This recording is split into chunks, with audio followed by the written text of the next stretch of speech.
bonjour à tous, bonjour à toutes.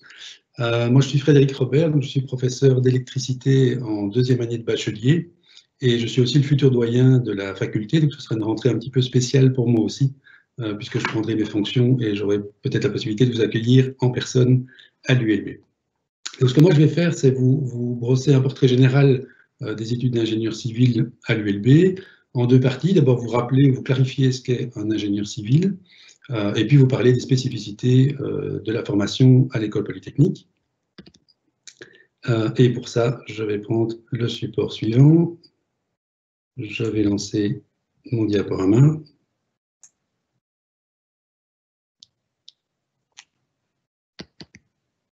Si ça veut bien.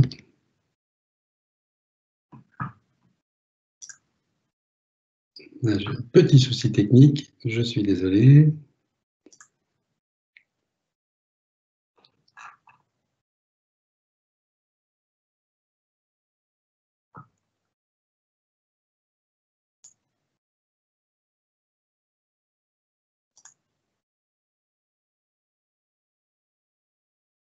Le voilà.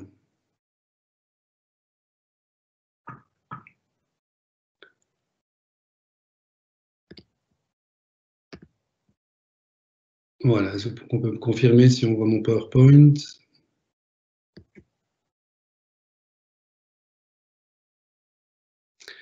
Ok, je pense que oui.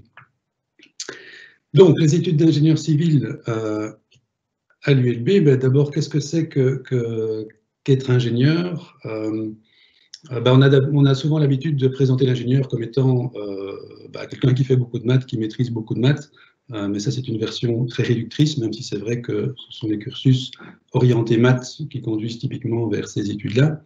Mais je vais tout de suite prendre le contrepoint de cette définition-là pour vous dire qu'un ingénieur civil, c'est avant tout quelqu'un qui joue un rôle dans le changement de la société.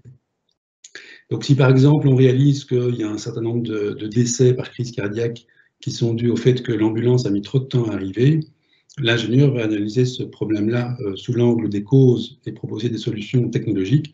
Donc une technologie qui peut être utilisée, c'est celle des drones. Et donc il va concevoir un système qui permet à une flotte de drones d'arriver beaucoup plus rapidement sur les lieux pour délivrer un premier équipement de secours. Et donc ça aura un impact sur la vie des gens, et c'est dans ce sens-là qu'on va pouvoir agir concrètement dans la société. Un deuxième exemple, c'est celui de la transition énergétique.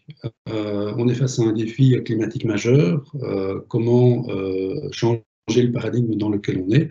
Eh bien, les ingénieurs vont concevoir, par exemple, des éoliennes, vont aussi développer les techniques pour les fabriquer, vont les déployer, vont les opérer, c'est-à-dire les faire fonctionner chaque jour pour fournir de l'électricité en Europe. Et donc, ce sera une technologie qui va être au cœur du métier de l'ingénieur. Maintenant, ça, c'est une technologie actuelle. On peut aussi également parler des technologies futures. Donc, par exemple, ici, on a la technologie de la combustion sans flamme qui est développée par un des professeurs de la faculté, le professeur Alessandro Parente, que vous voyez ici à l'écran. La combustion sans flamme, c'est une réaction chimique qu'on ne maîtrise pas encore complètement, d'où la nécessité de faire de la recherche là-dessus. Elle a l'avantage de produire beaucoup moins de polluants et de pouvoir fonctionner sur des combustibles non fossiles, comme l'ammoniac ou l'hydrogène.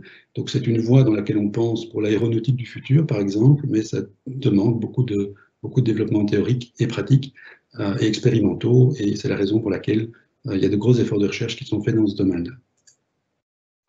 Ça, c'était une dimension du métier de l'ingénieur, c'est d'agir pour la société. Une autre dimension, c'est de résoudre des problèmes concrets. Donc, vous avez ici l'exemple d'une piste cyclable, la piste cyclable de gauche, qui est en fait tapissée de panneaux photovoltaïques, simplement parce que c'est une surface qui est à l'air libre, perpendiculaire, qui est horizontale, et qu'on donc on va pouvoir exploiter pour capter les rayons du soleil. Mais vous comprenez tout de suite que si on veut faire rouler des vélos dessus, ça pose toute une série de problèmes de résistance de matériaux, par exemple, et donc ces problèmes de type technologique vont également être pris en charge par les ingénieurs. Un autre exemple directement lié à la crise du coronavirus, c'est qu'une fois que la crise a pris de l'ampleur, nous avons essayé de voir ce qu'on pouvait faire, et donc on a mobilisé notre Fab Lab avec un certain nombre d'enseignants et d'étudiants pour essayer de répondre le plus vite possible aux besoins des hôpitaux. Et les besoins des hôpitaux, c'était notamment des besoins en écouvillons, c'était un besoin de visière en plastique qu'on a pu mettre en place par impression 3D. C'était aussi un besoin de blouses de protection. Et par exemple, on s'est organisé pour pouvoir produire jusqu'à 6000 blouses par jour. Donc vous voyez qu'on n'est pas simplement dans quelques dizaines, on est dans une production de masse. Et ça, c'est typiquement le genre de problème que les ingénieurs peuvent prendre en charge et pour lesquels ils sont rodés à trouver des solutions. Une autre dimension du travail d'ingénieur, c'est le travail en équipe. Alors ici, vous voyez des étudiants, mais dans le monde professionnel, c'est similaire. Vous allez travailler avec d'autres ingénieurs, vous allez travailler avec des professionnels d'autres métiers, des médecins, des architectes, ça dépend évidemment de votre orientation. Vous allez aussi travailler avec les utilisateurs pour bien comprendre leurs besoins et être capable d'y répondre. Donc, c'est une dimension cruciale du métier. Et puis, un aspect important dans un tel choix d'études, c'est que vous allez pouvoir avoir le luxe, c'est un vrai luxe, de choisir votre métier plus tard. Donc, en suivant la formation d'ingénieur civil, vous avez encore un très vaste choix à la sortie des études. La Fédération des entreprises de Belgique estime qu'il manque environ 500 ingénieurs par an en Belgique. Donc, vous allez pouvoir soit vous orienter vers des métiers d'ingénieur plus scientifiques, plus orientés vers la recherche, ou orientés vers le développement, c'est-à-dire la conception concrète de produits ou de services, ou bien encore les opérations, c'est-à-dire faire tourner des équipements en temps réel, ou bien encore gérer des équipes. Donc ce sont toutes des facettes qui existent et par rapport auxquelles vous devrez trouver quelles sont vos plus grandes affinités. Donc si j'essaie de résumer ça, un ingénieur c'est quoi? Un ingénieur c'est quelqu'un qui est formé à résoudre dans le domaine concret des problèmes techniques et scientifiques complexes. Et pour ça, il ou elle va s'appuyer sur différents piliers, et c'est à ces piliers qu'on va vous former pendant vos études. C'est évidemment un vaste ensemble de connaissances scientifiques et techniques dans différents domaines. C'est la démarche scientifique, c'est-à-dire une démarche rationnelle qui vous permet de passer d'un problème graduellement à une solution testée, éprouvée et qu'on peut déployer.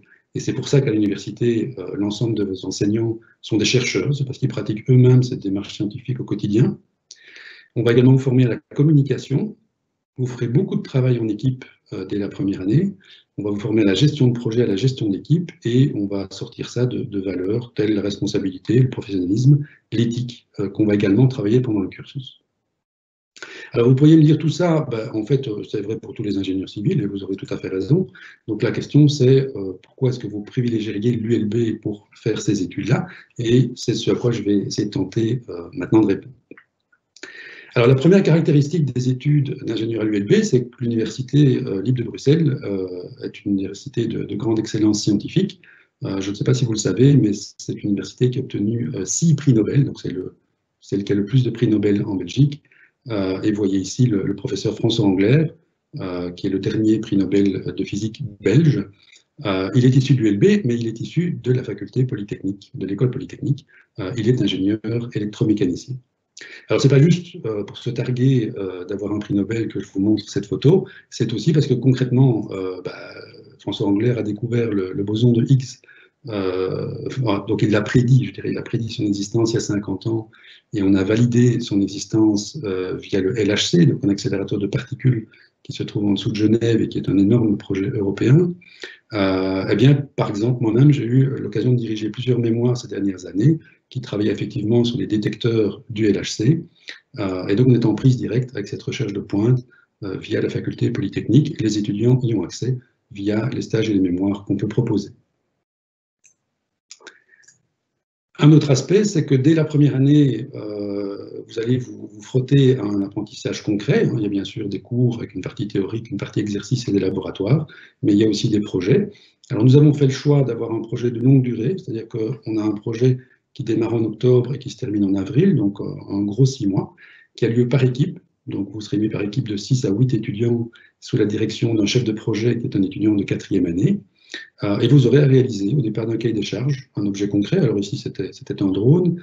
L'année passée on a fait un bathyscaphe, donc un sous-marin qui descend à 10 mètres de profondeur et qui remonte automatiquement. On a fait des lunettes astronomiques, on a fait toutes sortes de choses. Donc voilà, vous serez confronté à ceci aussi dès la première année. Et il y a également un projet similaire en 2e année, avant des projets plus individuels dans la suite du cursus. On va également vous proposer un accompagnement personnalisé, parce qu'on sait bien qu'arriver à l'UNIF, c'est pas simple, c'est un changement d'environnement, il faut développer de nouvelles pratiques d'études. Alors la personne que vous voyez là, c'est Aline. Aline, c'est le coach Polytech, Elle fera un exposé à 17 h sur l'accompagnement personnalisé des étudiants. Mais son travail à elle, c'est de vous aider à réussir. Donc, elle va vous proposer des séminaires méthodologiques, elle va vous proposer des blocus assistés, il y aura également des guidances qui seront organisées sur le temps de midi si vous avez des difficultés dans l'une de votre matière, et elle peut également vous proposer des entretiens individuels si vous avez l'impression de perdre un petit peu pied, pour analyser avec vous vos techniques d'études et comment favoriser votre réussite. Et puis l'ULB, c'est aussi vivre ses études dans la capitale européenne, avec toutes les possibilités d'activités sociales, festives ou autres, et l'ouverture internationale que ça représente. Donc ça, évidemment, c'est un cadre magnifique pour vivre ses études. Et puis, vous pourriez aussi choisir l'ULB pour nos valeurs. Alors, nos valeurs à l'école polytechnique, c'est quoi? C'est une forte entraide et une très bonne collaboration entre les étudiants et les profs. La personne que vous voyez là dans l'eau, c'est votre prof de physique. Donc, voilà, c'est une scène que vous ne verrez peut-être pas partout. C'est un essai de bathyscaphe pour le projet de B1 dont je vous parlais tantôt, avec un groupe d'étudiants qui met son bathyscaphe à l'eau et le professeur qui est prêt à aller le rechercher. Donc, vous voyez qu'on est dans un contact très proche avec les étudiants. C'est l'autonomie, parce qu'on essaie de vous apprendre à être le plus autonome possible. Et c'est le libre examen, c'est-à-dire le refus des dogmes et des arguments d'autorité. C'est le fait de privilégier la discussion, c'est le fait de donner la parole aux étudiants dans toutes les instances décisionnelles de la faculté. C'est ça le L de l'ULB, c'est ça le libre de l'ULB, et c'est une valeur à laquelle on est évidemment très attaché.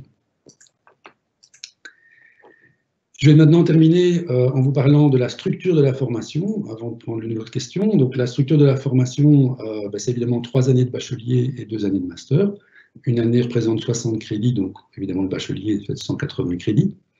Alors la spécificité de l'ULB, c'est qu'on va vous proposer le tronc commun le plus étendu des universités francophones, c'est-à-dire que au départ, sauf les ingénieurs civils architectes, dont le programme sera détaillé par Rika De Vos dans l'exposé suivant, donc sauf les ingénieurs civils architectes, tous les autres ingénieurs civils vont avoir le même cursus au départ pendant 2 années. Et ce cursus sera composé, bien entendu, des sciences de base de l'ingénieur, donc la physique, la chimie, les mathématiques, l'informatique. Également des projets, on en a parlé, projets en B1, projets en BA2, de l'anglais, et alors un cours tout à fait spécial qui s'appelle Introduction aux sciences appliquées. Ça, c'est le premier cours que vous aurez quasi exclusivement à votre programme pendant le premier mois de vos études à l'école polytechnique. C'est un cours de mise à niveau, parce qu'on sait bien que vous venez d'écoles différentes, que vous avez étudié des matières un petit peu différentes, des parcours différents, et ce sera encore plus particulier cette année-ci, bien entendu. Mais donc c'est vraiment un cours de remise à niveau, qui est composé de petites séances d'une trentaine de thématiques que vous allez revoir théoriquement et puis appliquer tout de suite en petits groupes d'exercices. On démarre avec des groupes de 8 étudiants, donc vous voyez que c'est très favorable à la réussite et à la mise à niveau. Et puis on va vers des groupes de 24, donc comme une classe de secondaire, je dirais, pour votre entrée en Polytech. Et puis quand vous arriverez en bloc 3, la 3e année, là vous avez des intitulés qui sont un peu plus spécialisés en thermodynamique, électronique, mécanique des fluides, etc. Mais c'est évidemment la suite des différents cours. Et puis vous pouvez choisir en 3e année une demi-année qui est déjà une discipline particulière, qui sera en principe la discipline de votre master. Donc une de ces disciplines-ci, donc l'électromécanique avec 4 spécialités différentes, c'est ce que choisissent beaucoup d'étudiants, l'électronique télécommunication, les constructions, la chimie sciences des matériaux, la physique, l'informatique ou l'ingénierie biomédicale, et donc en plus les architectes sur lesquels un exposé suivra. Une des spécificités, c'est que 5 de ces masters sont co-organisés avec la VUB, donc vous sortez avec un diplôme conjoint ULB-VUB, et l'intérêt de ça, c'est que vous êtes dans un vrai master international, avec les étudiants de l'ULB, les étudiants de la VUB et des étudiants du monde entier.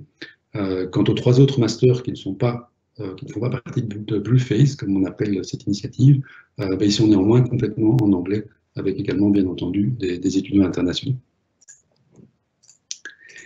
Alors, tout au long de votre cursus, vous aurez aussi la possibilité de réaliser des choix personnels, et je dirais de plus en plus au fur et à mesure que vous allez vers la fin du cursus. Donc, par exemple, en 4e, vous pourrez choisir de diriger une équipe d'étudiants de première année, c'est ce qu'on appelle le projet chef d'équipe. J'ai illustré ça ici par des barques en béton. C'est un défi qu'on s'était lancé au début des projets en Polytech, c'est d'arriver à faire flotter du béton et d'en faire des bateaux. Comme vous voyez, ça fonctionne très bien. Il y a également la possibilité de faire un projet d'entrepreneuriat, si c'est le genre de choses qui vous intéresse. Il y a également la possibilité de faire une mobilité internationale. soit via un Erasmus, c'est-à-dire 6 mois ou 1 an à l'étranger, en remplaçant des cours de l'ULB par des cours de l'institution d'accueil, soit en faisant un double diplôme, c'est-à-dire en faisant 2 ans à l'étranger, vous revenez faire une dernière année à l'ULB, et là vous avez 2 diplômes d'ingénieur, celui des 2 universités, ceux des 2 universités qui vous ont accueilli. Il y a également la possibilité de participer à une cellule et de faire des projets de coopération au développement, c'est ce qui est illustré ici. C'est une photo qui a été prise au Cambodge, où on a réalisé un projet de séchage de poivre, donc de déshydratation de poivre pour le conserver et qu'on a été mettre en route sur place. Et puis vous avez également la possibilité de faire un stage en entreprise de 3 mois entre la 4e et la 5e année, dans le monde entier a priori, et un mémoire qui est évidemment par essence un travail personnel. Voilà, j'espère qu'en vous expliquant ça, je vous ai donné une meilleure idée, et si possible l'envie de faire des études à l'école polytechnique. Vous avez mon adresse email si vous souhaitez poser des questions au-delà de cet exposé. Et sinon, voilà, bien sûr, je serais ravi de vous accueillir à l'école polytechnique d'ici septembre, si c'est le choix que vous faites. Et je vous souhaite bonne chance en tous les cas dans votre démarche de choix d'études. Et donc je vais voir maintenant si je peux prendre l'une ou l'autre question.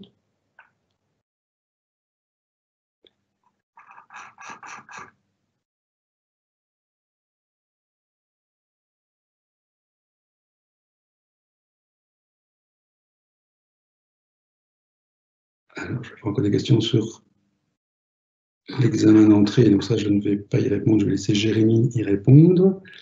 Il y a effectivement des cours, je vois une question sur les cours à Erasme pour le master biomédical.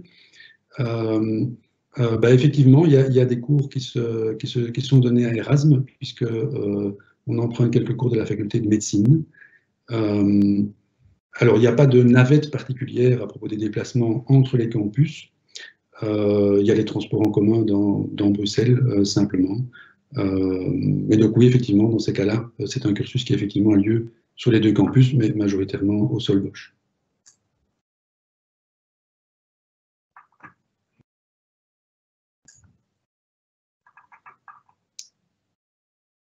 Alors, je vois une question, c'est dur comme étude. Je n'aime pas l'adjectif dur. C'est effectivement des études qui sont exigeantes, mais c'est aussi des études qui sont passionnantes. Donc, je dirais, comme pour toutes les études, vous allez devoir en faire l'expérience, et je dirais, voilà, si vous vous rendez compte que c'est vraiment pas ça qui vous plaît, il ne faut pas poursuivre là-dedans. Il faut évidemment une affinité pour les sciences, les maths et les réalisations concrètes. Mais oui, ce sont des études où la charge de travail est assez importante, mais qui, comme je l'ai montré au début, j'espère, peuvent offrir beaucoup de satisfaction et beaucoup d'épanouissement au cours des études et au cours du métier ensuite.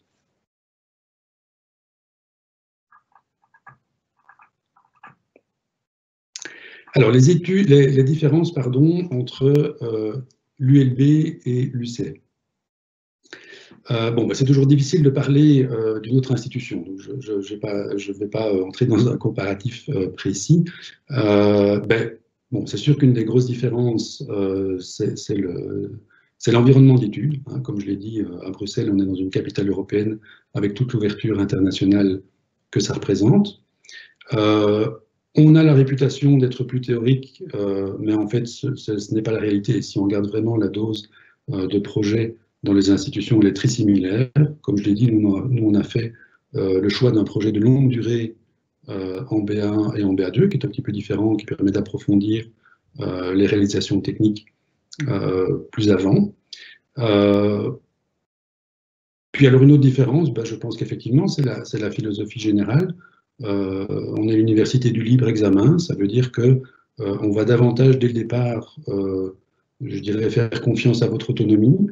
Ça ne veut pas dire qu'on vous lâche dans la nature, ça veut dire qu'on vous encadre d'une manière qui vise à développer votre autonomie, donc on vous laisse peut-être tâtonner un petit peu plus, mais néanmoins, vous l'avez vu, il y a toute une série de dispositifs d'aide à la réussite au départ, avec un cours de démarrage tout à fait spécifique, qui est ce cours d'introduction aux sciences appliquées. Donc voilà, une philosophie un petit peu différente, mais bien sûr, on vous accompagne. Alors, j'aime beaucoup celle-là, j'ai du mal avec la physique, mais je suis très bon en maths. Alors, je pense que j'aurais pu dire exactement la même chose quand je suis entré en Polytech. J'étais très bon en maths, j'avais eu des cours de physique où je pense vraiment que je n'avais pas tout compris, donc je ne me sentais pas du tout à l'aise là-dedans. Alors ce qu'on peut dire à ce sujet-là, c'est que au niveau de la physique, elle va être présentée de manière assez différente de ce que vous avez vu en secondaire. En secondaire, vous allez voir, vous avez vu probablement différents morceaux de la physique de manière assez détachée, et notamment parce que vous n'avez pas les maths suffisantes pour qu'on puisse vous décrire la physique à un niveau de modélisation suffisant, avec la théorie mathématique suffisante, je dirais. À l'université, on va vous présenter la physique de manière beaucoup plus intégrée et en repartant de zéro. Donc ce sera assez différent, et en particulier, moi, ça m'a permis de me découvrir une passion pour la physique. Alors je me croyais très matheux, et vous voyez que ça m'a amené aujourd'hui à être professeur d'électricité et d'électromagnétisme. Donc je dirais, il ne faut pas être inquiet si vous vous inquiétez un peu de lacunes en physique ou en chimie, on pourrait dire un petit peu la même chose. Autant je dirais que les maths vont être dans une ligne plus directe par rapport à ce que vous avez appris en secondaire, autant la physique et la chimie, on va repartir des bases. C'est aussi à ça que sert le cours d'introduction aux sciences appliquées. Donc voilà, je dirais ne soyez pas trop inquiets par rapport à ça. On est tout à fait conscient que vous pouvez avoir des parcours différents par rapport à ça.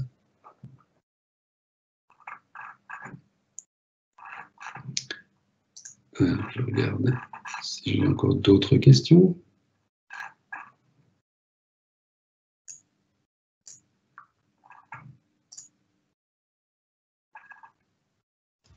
J'interviens juste pour te dire que les questions sont dans la section publiées. Ok.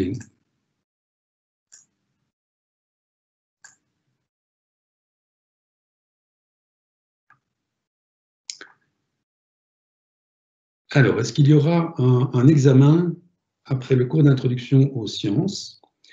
Oui, effectivement. Il y a un premier examen, il y a un premier test après 4 semaines en fait, de ce cours. Ça vous permet de vous situer très rapidement par rapport à votre entrée en Polytech. Si jamais ça ne se passe pas bien à ce moment-là, si vous échouez à ce moment-là, donc si vous réussissez, ben, c'est déjà acquis, vous avez acquis ces crédits-là.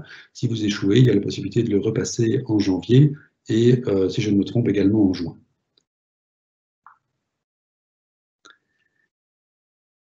Alors, y a-t-il beaucoup de travaux pratiques? Oui. Donc, ben, on a souvent l'image des cours à l'université qui sont des cours en grand auditoire avec 200, 300 étudiants. Il y a effectivement des cours qui sont donnés en grand auditoire, mais il faut bien comprendre que pour chaque intitulé que vous trouvez dans le programme des cours, il y a potentiellement une partie théorique, une partie exercice qui se passe en petits groupes et une partie laboratoire qui se passe devant du matériel. Et donc, ben, les cours magistraux, ce n'est qu'une partie de l'enseignement. Vous allez très vite vous retrouver en fait devant un mix d'activités, cours théoriques, exercices, laboratoires, projets, et vous allez passer continuellement de l'un à l'autre en première année. Personnellement, je dis toujours que c'est au laboratoire qu'on comprend réellement la matière, c'est pas quand je donne cours face aux étudiants. Ça, c'est un premier niveau de compréhension. Et donc, tout ça, enfin, je dirais le programme est un mix entre tous ces modes d'enseignement. Bien entendu, c'est pour ça qu'on développe, c'est comme ça qu'on développe l'aspect concret des études. Alors, je vois aussi une question sur la différence entre les bio-ingénieurs et les ingénieurs civils. Alors, il y a pas mal de différences, même si le terme ingénieur apparaît dans les deux intitulés. Le terme ingénieur apparaît parce que dans les deux cas, on va résoudre des problèmes, je dirais, au bénéfice de la société. Néanmoins, l'objet est un petit peu différent. L'objet de départ des ingénieurs civils vont travailler sur les sciences et les technologies. Et vous avez vu les différentes disciplines que j'ai citées, l'électromécanique, l'architecture, les constructions, la chimie, l'électricité, la physique, l'informatique, etc. Les bio-ingénieurs vont beaucoup plus travailler sur les sciences du vivant, et c'est la raison pour laquelle leur cursus va être co-organisé entre la faculté des sciences et l'école polytechnique, avec par exemple des cours de biologie, que n'auront pas les ingénieurs civils, sauf ceux qui font ingénieur civil biomédical, qui ne doivent pas être confondus avec les bio-ingénieurs. Alors là, pour les bio-ingénieurs, pour les différentes orientations, je vous reporte aux informations qui sont sur le site et sur les brochures, ou bien sinon vous écrivez un mail et on vous donnera les infos.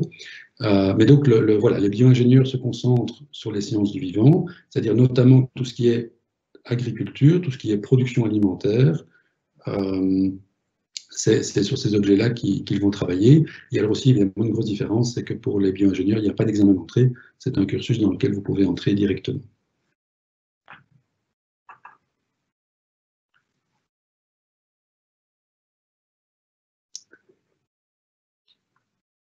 Voilà, je ne vois plus de questions pour l'instant. Donc n'hésitez pas, si ça vous brûle le clavier, c'est le moment ou jamais.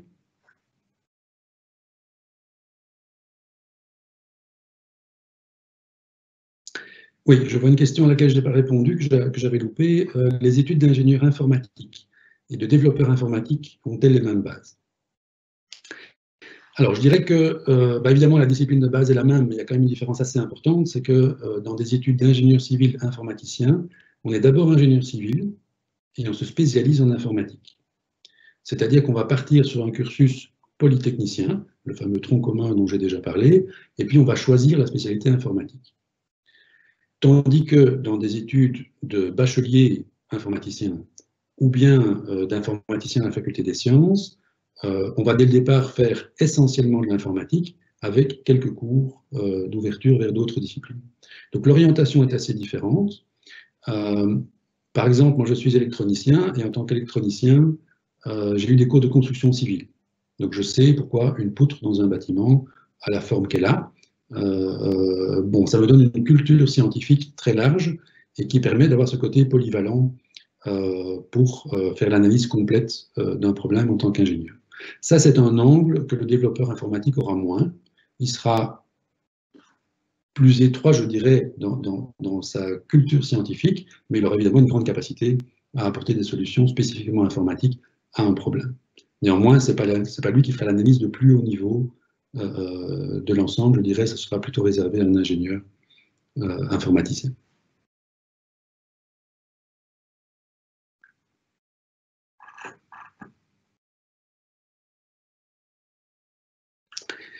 Alors, encore une autre question par rapport à d'autres types d'études. Quelle est la différence entre les ingénieurs industriels et les ingénieurs civils? Ça, c'est une question classique également.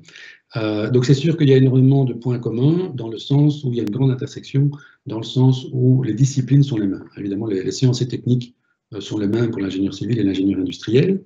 Ce qui va être différent, c'est que l'ingénieur civil va être formé à davantage d'abstraction, et c'est cette abstraction qui permet de développer ce qu'on appelle l'esprit analytique. L'esprit analytique, c'est celui qui permet de diviser un problème en plus petits problèmes, plus aisés à résoudre.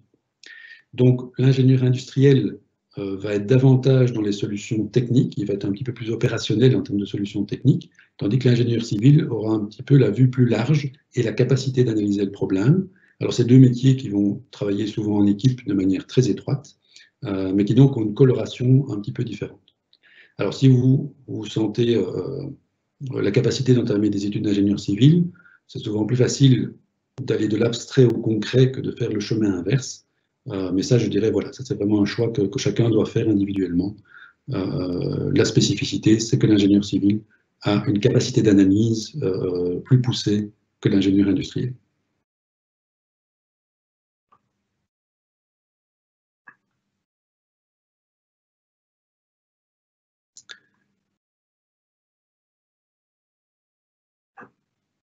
Alors, je vois également encore une question à laquelle je n'avais pas répondu.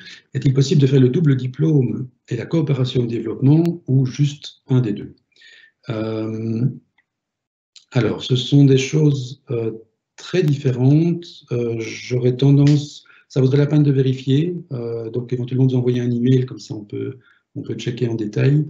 A priori, ça me semble incompatible dans le sens où le projet de coopération développement se fait justement au moment où on devrait faire, où se place aussi le double diplôme. Donc, j'ai pas l'impression que c'est possible, mais il faudrait analyser le cursus un tout petit peu plus en détail pour être tout à fait sûr. Donc, il vaut mieux nous contacter par email pour qu'on puisse vérifier.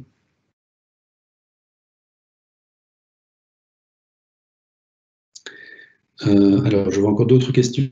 Si je veux faire développeur web, est-ce que je dois me diriger vers ceci? Je dirais a priori non. Je pense que développeur web, c'est vraiment spécifique. C'est un métier plus spécifique que celui d'ingénieur civil. Donc je pense qu'à ce moment-là, il vaut mieux partir vers une formation plus directement en 3 ans ou éventuellement en 5 ans. Mais ça me paraît un métier beaucoup plus défini dès le départ, si je puis dire.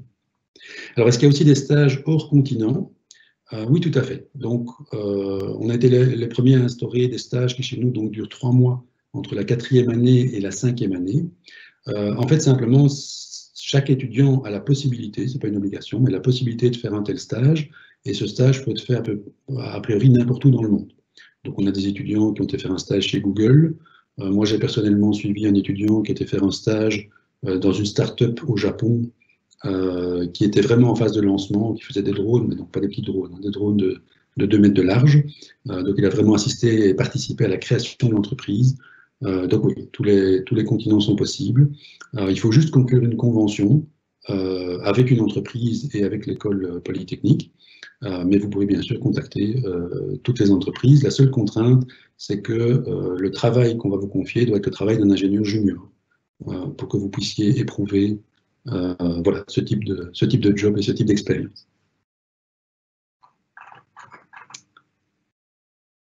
Voilà, ben, je vois qu'il est 4h27, donc je propose peut-être d'arrêter de prendre des questions pour qu'on puisse préparer l'exposé suivant, qui donc sera celui de Rika De Vos sur la formation d'ingénieur civil architecte. Merci à tous pour votre écoute et vos questions, et bonne suite d'après-midi pour vous faire une meilleure idée de ces études. Au revoir à tous.